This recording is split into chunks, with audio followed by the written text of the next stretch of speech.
Number 3, al-aql. Number 3, being conscious. Yeah? Conscious meaning there are two things in it.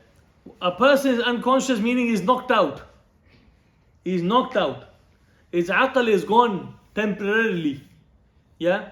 And then those who are disabled mentally, they will never recover from that state. So those who are either majnoon or disabled mentally or unable to understand, they don't have the capacity, they are not capable.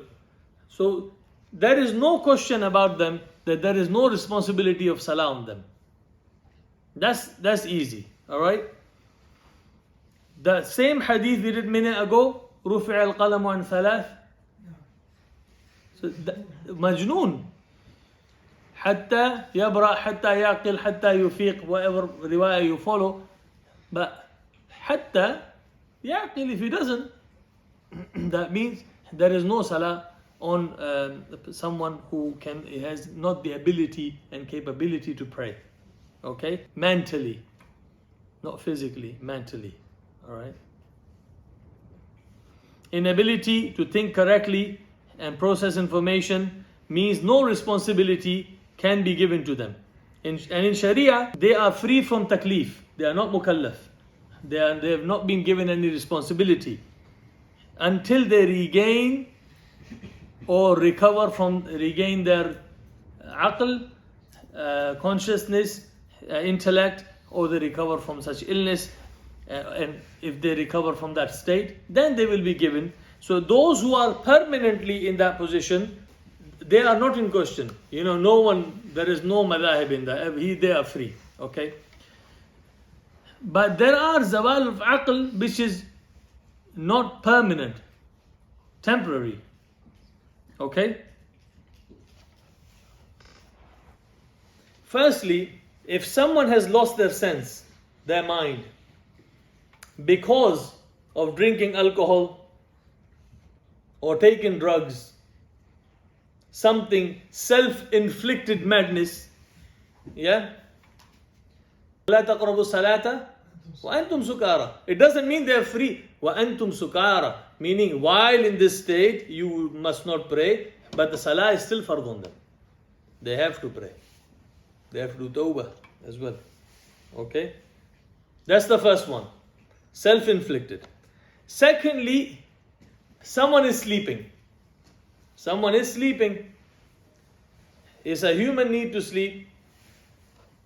Whether he wanted to sleep or he just fell asleep, regardless, a person who is sleeping and a time of salah has gone past and he wakes up, the salah is still fard on him. First thing you should do, you should pray. The first one was self-inflicted madness through drugs and alcohol. Second is sleeping. In both cases, when they recover from that state, they have to pray. Number 3, a person who is sleeping should be woken up for fard salah.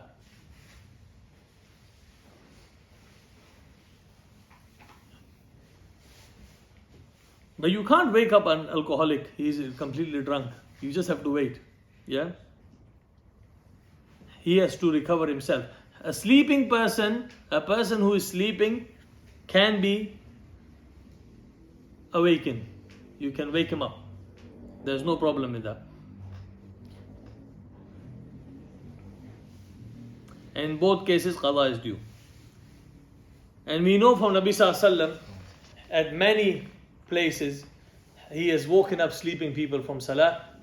To wake a person up if he's sleeping for first salah, you are doing him favor. Say, brother, salah time is going. Yeah?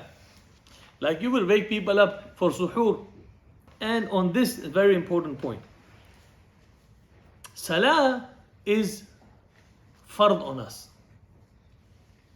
And it's food of our soul. The soul will die without salah. Shaitan, it will become weak and shaitan will take over. If your child is unwell, you being in A&E, you've been in hospital, and doctor said this medicine must be given every 4 hours for the next 1 week. You tell me the parents will wake the child up twice in the night or not? 12 o'clock. Yalla, son, get up, get up. He goes, no, I don't want to. You have to. Get water, have it. You force him, sit down. Yeah? 4 o'clock again. Yalla, bismillah, hurry up. 8 o'clock again. For school, it's like fard. You have to get up, right? But we don't do that for Fajr. We don't do that for Fajr. Because we think the body is more important, the health of body is more important than the health of Iman. And that's why our state is the way it is. But this is a fiqh lesson, not to have a go at anyone. We are all weak. But if you don't wake up your children for Fajr, Salah, sleeping, especially if they've gone the age of 7, now this in England, they wake up for school earlier than the sunrise. Yeah, but if you put the habit in now, slowly, and Shaitan will come to the parents. Oh, he's going to be tired in school. Oh, he comes late from school. He's got tuition. He's got football. Let him sleep. No, wake them up. You are questioned on that. Okay. Now, what are we talking about?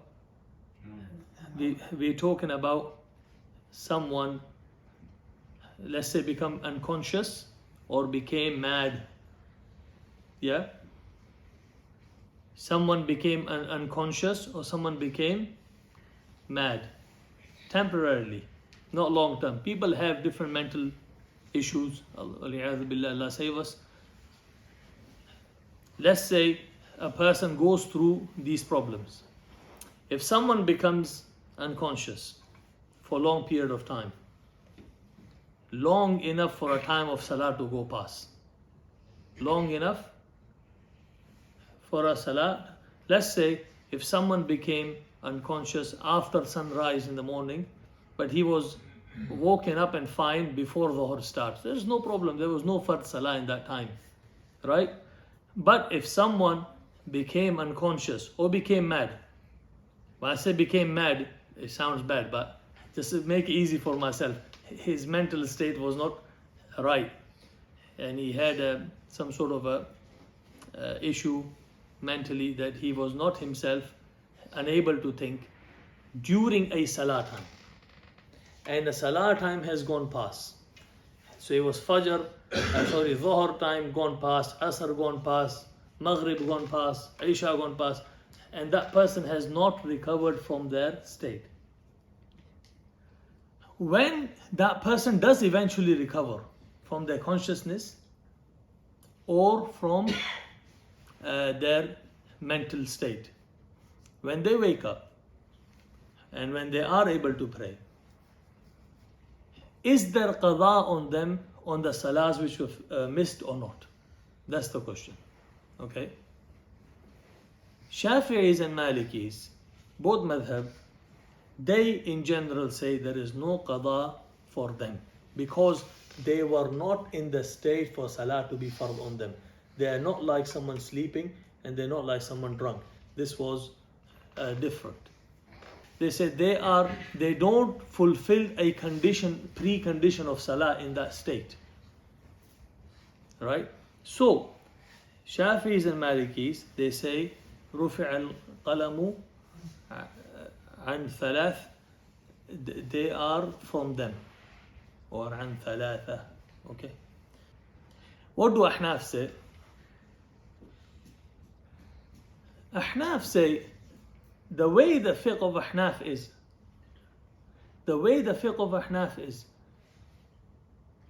you can say that there is no qada on them. But they say, the fatwa of Ahnaf is that up to the 5 salahs, if they recover before that, they will make it up.